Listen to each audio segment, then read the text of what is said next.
Kekuatan udara China bukan lagi sekedar peniru teknologi. Mereka sudah jadi inovator di beberapa area kunci, mesin sendiri, taktik drone, dan strategi perang yang menyerang kelemahan sistemik lawan.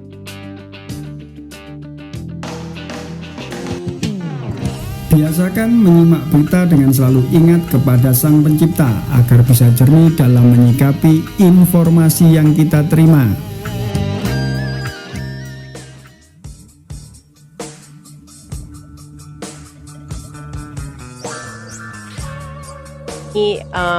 Misi kita mau membongkar kekuatan udara Cina tahun 2026.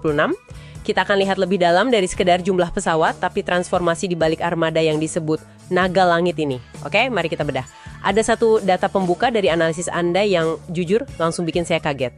Katanya pada tahun 2026, industri China itu bisa memproduksi jet tempur siluman J-20 hampir 3 kali lebih cepat dari pengadaan F-35A oleh Amerika. 3 kali lebih cepat. Betul. Dan ini membuat total armada mereka jadi yang terbesar kedua di dunia. Wow. Tapi ini bukan sekedar soal kejar-kejaran angka, kan? Nah, itu dia poin kuncinya. Apa yang menarik di sini itu bukan perlombaan jumlahnya, tapi soal perubahan kualitas. Cina tidak lagi hanya mengejar kuantitas, gitu. Mereka sedang membangun sebuah ekosistem tempur yang terintegrasi. Tujuannya satu, dominasi di kawasan Indo-Pasifik. Oke, ekosistem tempur.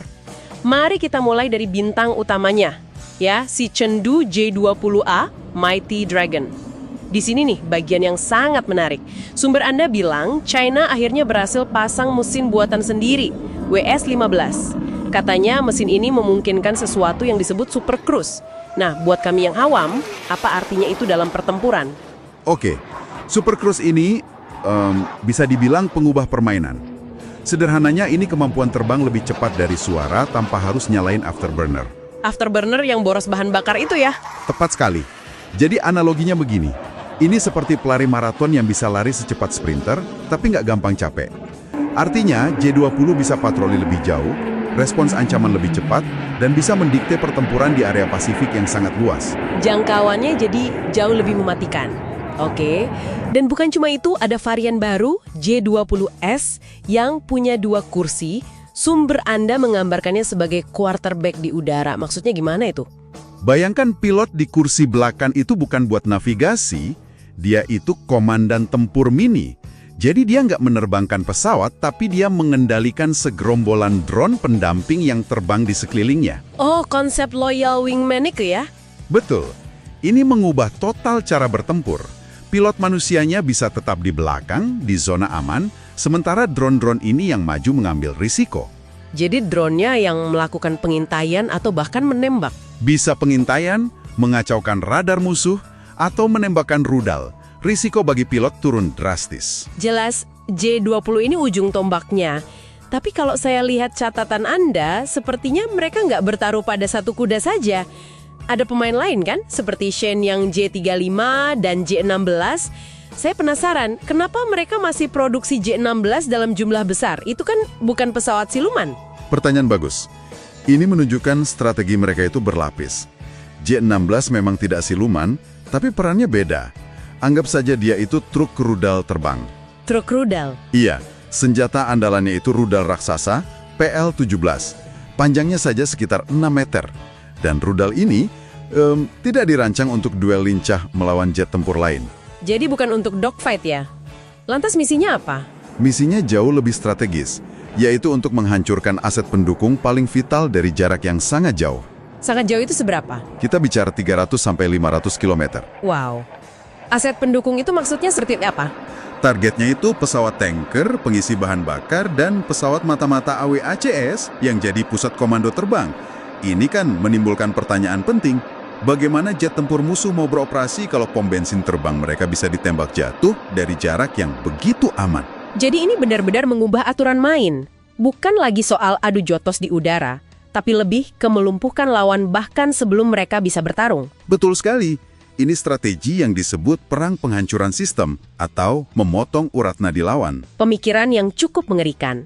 Oke, jadi mereka punya pesawat jarak jauh J-20 dan pembunuh tanker J-16. Logikanya, langkah berikutnya adalah membawa kemampuan ini jauh dari daratan. Disitulah kapal induk baru mereka, Fujian, masuk ya? Tepat. Fujian itu platformnya. Dengan ketapel elektromagnetik, dia bisa meluncurkan pesawat yang lebih berat dan lebih cepat. Jadi kekuatan udara ini bisa diproyeksikan jauh ke tengah samudra. Dan teknologinya tidak berhenti di platformnya saja kan, pilotnya juga dapat upgrade. Benar, pilot mereka sekarang memakai helm augmented reality atau AR yang canggih. Yang menumpuk informasi digital langsung ke pandangan pilot itu ya? Iya, betul. Helm itu bikin pilotnya bisa melihat menembus badan pesawatnya. Sendiri, data target, jalur terbang, ancaman, semua terlihat 360 derajat.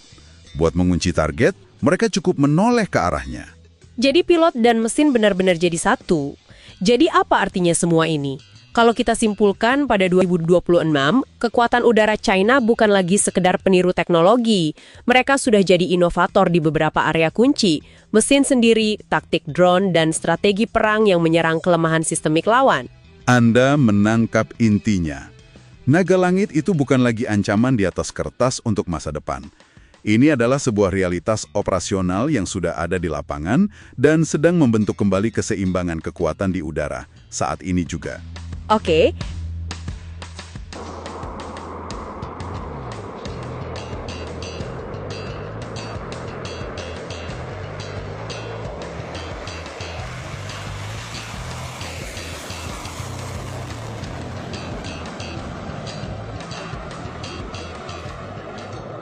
Kami akan meninggalkan Anda dengan satu pemikiran provokatif terakhir dari sumber-sumber ini.